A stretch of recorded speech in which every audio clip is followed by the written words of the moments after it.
माहौल है और हर कोई अपनी जीत के लिए कोशिश कर रहा है और हर पार्टी इस वक्त चुनावी मैदान में प्रचार करती हुई नजर आ रही है, अपने अपने कैंडिडेट के पक्ष में वोट डालने के लिए अपील करते हुए दिख रहे हैं। ऐसे में सूरत से खबर कल सामने आई जहां पर मुकेश कुमार दलाल निर्विरोध जीत गए हैं। सूरत में खिल गया है पहला कमल और बिना लड़े कैसे जीत पक्की हो गई है, ये हम उन्हीं से जान लेते हैं कैसे उन्होंने बाकी कैंडिडेट्स को पीछे छोड़ा। मुकेश कुमार दलाल जी, बहुत स्वागत आपका इंडिया न्यूज पर और साथ ही साथ बहुत बधाई भी। ऐसा तो रेयर ही होता है कि बिना लड़े ही चुनाव जीत जाएं। आपको बहुत शुभकामनाएं।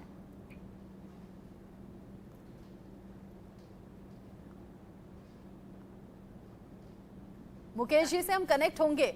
मुकेश जी, अभी शायद मुकेश जी आवाज मिली आपको? हाँ, आवाज आ रही है। मुकेश जी, बहुत बहुत स्वागत आपका इंडिया न्यूज पर और साथ ही साथ ढेरों बधाई भी आपको। बहुत कोशिश करनी पड़ती है लोगों के बीच में जाकर वोट की अपील करनी पड़ती है, आप तो बिना लड़े ही जीत गए। धन्यवाद। मगर आपको मैं बता दूं कि मेरा 40 दिवस का इलेक्शन कैंपेन पूरा हो चुका था। मैंने मेरे लगभग 50% तक मतदार और 50% मेरा एरिया का मैंने कवरेज और कैंपेन मेरा पूरा कर दिया था। अच्छा, कैसा लग रहा है? लेकिन फिर भी जो रात की नींद उड़ती है, जैसे अगर अगले दिन वोटिंग है तो उससे पहले ही रात की नींद उड़ जाती है, वोटिंग हो रही होती है, दिल की धड़कन बढ़ रही होती है, फिर रिजल्ट्स का इंतजार रहता है। बाकी सबको तो 4 जून तक इंतजार करना होगा, आपका इंतजार खत्म हुआ? जी, मगर सूरत लोकसभा ट्रेडिशनली भारतीय जनता पार्टी का गढ़ रहा है। वहाँ 1989 से आज तक बीजेपी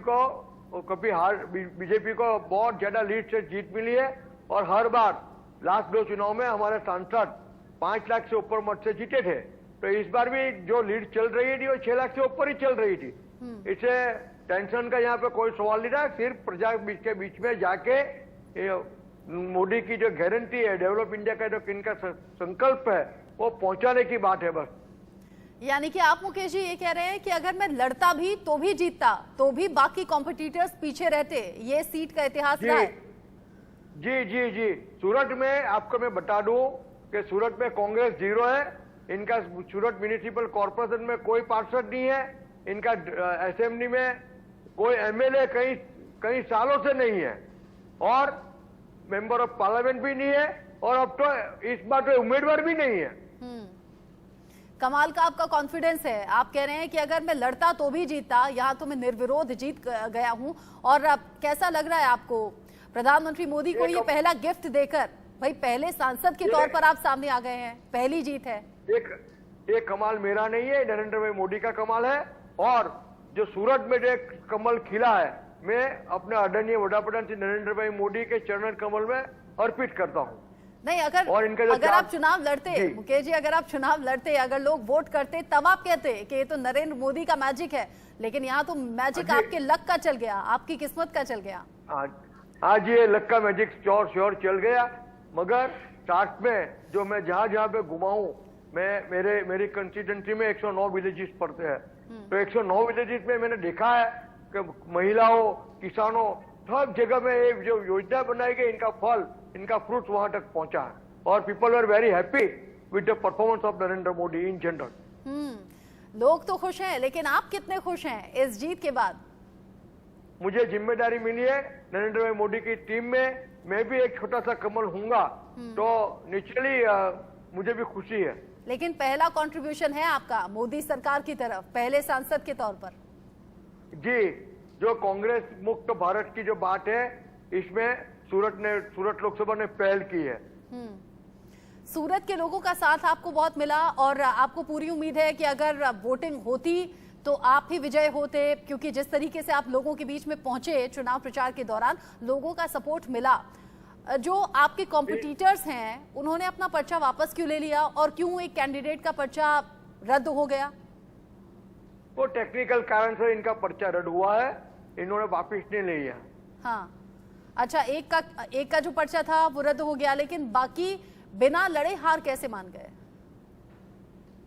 वो वैसे भी अगर कांग्रेस लड़ती तो इनकी डिपॉजिट जाती है कंस्टिट्यूएंसी में से, तो इनका अच्छा हुआ फेस सेविंग हो गया एक हिसाब से। या फिर आपके सपोर्ट को देखते हुए पहले ही उनका कॉन्फिडेंस लो हो गया, उन्हें लगा कि बेवजह लड़ना होगा, जीत मिलेगी नहीं, इससे पहले ही इसके रूट ले लेना चाहिए, कदम पीछे ले लेने चाहिए, ऐसा था क्या? जी, मैंने बोला ना, अगर कांग्रेस लड़ती नहीं तो इनकी डिपॉजिट 100% जाती, जिस प्रकार का माहौल सूरत लोकसभा में बना था, और मैंने कैंपेन जो हिसाब से हमने भारतीय जनता पार्टी ने जो कैंपेन शुरू किया था, इसमें साफ दिख रहा था कि इस बार तो कांग्रेस की डिपॉजिट 100% जाएगी। अच्छा, सूरत के कौन कौन से मुद्दे हैं, अगर आप हमारे दर्शकों को बता पाए, जिनको लेकर आप चुनाव प्रचार के दौरान लोगों के बीच पहुंचे थे, आपने बात की थी और उस आधार पर आपको लग रहा था कि मुझे सपोर्ट मिलेगा? देखिए, सबसे पहला मुद्दा तो सूरत में नरेंद्र भाई मोदी का डेवलप इंडिया का संकल्प था, जो विकसित भारत की जो इन्होंने काम किया 10 सालों में और भारत देश को जो पहुंचाया विश्व लेवल पे, वो सबसे पहला और एक ही मुद्दा था।